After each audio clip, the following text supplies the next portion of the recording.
ഇന്ത്യയിൽ നിന്ന് ഗൾഫിലേക്ക് കൂടുതൽ വിമാന സർവീസുകൾ ഉണ്ടാകും എന്നുള്ള വിവരം വരുന്നു. 55-ലധികം വിമാന സർവീസുകൾ ഇന്ന് നടത്തും. അല്പം ആശ്വാസമുള്ള കാര്യം, ഇന്നലെ 24 വിമാനങ്ങൾ സർവീസ് നടത്തിയിരുന്നു. YS അഭിനന്ദ് ഡൽഹിയിൽ നിന്ന് ചേരുന്നുണ്ട്. YS Abhinand, good morning. Abhinand, അല്പം ആശ്വാസമുള്ള കാര്യം കൂടുതൽ വിമാന സർവീസുകൾ ഉണ്ടാവുന്നു എന്നുള്ളതാണ്. ഇന്നലെ 24 സർവീസുകളാണെങ്കിൽ ഇന്ന് 55 വിമാന സർവീസുകളാണ് ഷെഡ്യൂൾ ചെയ്തിരിക്കുന്നത്. എങ്ങോട്ടൊക്കെയാണ് എന്നുള്ളത് പ്രേക്ഷകരെ ഒന്ന് അറിയിച്ചാൽ കുടുങ്ങിയിരിക്കുന്ന പ്രേക്ഷകർക്കും ബന്ധുക്കൾക്കും ഒക്കെ അല്പം ആശ്വാസമായിരിക്കും. സമാധാന തീരത്തിലേക്ക് കടക്കുന്നു. 55 അല്ല 58 ആണെന്നും കേൾക്കുന്നു. അഭിനന്ദ്.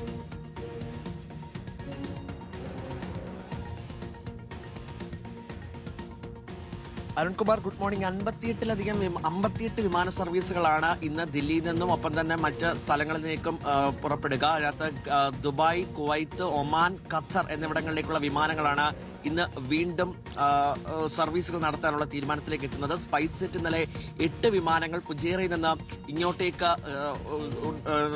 ഉണ്ടായിരുന്നു. അതുപോലെ തന്നെ ഇൻഡിഗോ, എയർ ഇന്ത്യ തുടങ്ങിയ വിമാനങ്ങളും ഇന്ന് ഉണ്ടാകുമെന്ന് അറിയിച്ചിട്ടുണ്ട്. ഇന്നലെ മാത്രം 24 സർവീസുകളാണ് റദ്ദാക്കിയത്. ഇന്നലെ വളരെ പെട്ടെന്നായിരുന്നു അത്തരത്തിലേക്കൊരു തീരുമാനത്തിലേക്കൊക്കെ എത്തിയത്. എന്തായാലും ഇന്ന് 58 വിമാന സർവീസുകൾ ഇന്ത്യയുടെ പല ഭാഗങ്ങളിൽ നിന്നും പോകുമെന്ന് വ്യക്തമാക്കിയിട്ടുണ്ട്. ഇപ്പോൾ കൊച്ചി അന്താരാഷ്ട്ര വിമാനത്താവളത്തിൽ നിന്നും കൂടി 2 വിമാന സർവീസുകൾ ഉണ്ടാകുമെന്ന് അറിയിച്ചത്. ദോഹയിലേക്കാണ് 2 വിമാന സർവീസുകൾ ഉണ്ടാകുക. ദില്ലി വിമാനത്താവളത്തിൽ നിന്ന് ഇന്നലെ 24 സർവീസുകൾ മാത്രമാണ് റദ്ദാക്കിയത്. ഇന്നിപ്പോൾ 2 സർവീസുകൾ പുറപ്പെട്ടിട്ടുണ്ട്. അത് എയർ ഇന്ത്യ വിമാനമാണ് പുറപ്പെട്ടിരിക്കുന്നത്. ഖത്തറിലേക്കാണ് പുറപ്പെട്ടിരിക്കുന്നതെന്നാണ് ലഭ്യമാകുന്ന വിവരം. അങ്ങനെ 58 വിമാന സർവീസുകൾ ഇന്ന് വീണ്ടും ഉണ്ടാകുമെന്നുള്ള അറിയിപ്പാണ് പുറത്തുവരുന്നത്. മറ്റൊരു തരത്തിലുള്ള അഡ്വൈസറീസും നിലവിൽ ഇൻഡിഗോയുടെയോ അതുപോലെ തന്നെ എയർ ഇന്ത്യ, സ്പൈസ് ജെറ്റ്, ആകാശ എയർ തുടങ്ങിയ വിമാനങ്ങളുടെ ഭാഗത്തും ഉണ്ടാകുന്നില്ല. ഇന്നലെ രാത്രി 12 മണിവരെയായിരുന്നു പൂർണ്ണമായ തോതിൽ ചില വിമാനങ്ങൾ റദ്ദാക്കുമെന്ന് വ്യക്തമാക്കിയത്. പക്ഷേ ഇന്ന് അത്തരത്തിലേക്കുള്ള ഒരറിയിപ്പും വന്നിട്ടില്ല. സാഹചര്യങ്ങൾ അനുസരിച്ച് കൂടുതൽ വിമാനങ്ങൾ ഇന്ന് ഉണ്ടാകുമെന്ന് അറിയാനും കഴിയുന്നുണ്ട്.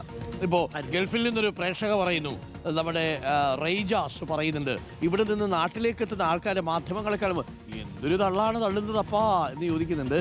ശരിയാണ്, അവിടെ ദുബായിലും അബുദാബിയിൽ നിന്നൊക്കെ വരുന്ന ചില ആളുകളൊക്കെ പറയും, തലയ്ക്ക് മുകളിലൂടെ 2 അങ്ങോട്ട് പോകുന്ന കണ്ടു, 1 ഇങ്ങോട്ട് വരുന്ന കണ്ടു എന്നൊക്കെ പറയുന്നു. ഇപ്പോൾ അവിടെ അങ്ങോട്ടും ഇങ്ങോട്ടും ഒന്നും പോകുന്നില്ല, സമാധാനത്തിൽ കഴിയുകയാണ് ദുബായിലുള്ള മനുഷ്യരും അബുദാബിയിലുള്ള മനുഷ്യരും. കുവൈറ്റിലൊന്നും ഇന്നലെ വലിയ ബുദ്ധിമുട്ടൊന്നും ഉണ്ടായിരുന്നില്ല. ഇന്നലെ വലിയ സ്ഫോടന ശബ്ദമൊന്നും പലയിടത്തും കേട്ടില്ല എന്നുള്ളൊരു കാര്യമാണ്. ബഹ്റിനിലെ കാര്യം അങ്ങനെയല്ല. ബഹ്റിനിൽ എവിടെയെങ്കിലും ഒന്ന് പൊട്ടിയ അപ്പുറത്തെ സ്ഥലം വരെ കേൾക്കും. അതായത് തിരുവനന്തപുരത്ത് പൊട്ടിയാലും കാസർഗോഡ് കേൾക്കുന്നൊരവസ്ഥയാണ് ബഹ്റിനിലുള്ളത്. കാരണം ആകപ്പാട് ഒരു താലൂക്കിന് അത്രമാത്രം വിസ്തീർണമായി മുകളിൽ നിന്ന് നോക്കുമ്പോൾ ബഹ്റിൻ എന്ന് പറയുന്ന രാജ്യത്തിനുള്ളൂ. അതുകൊണ്ടാണ് ബഹ്റിനിൽ കൂടുതൽ ആക്രമണം നടന്നു എന്ന് തോന്നലുണ്ടാവുന്നത്.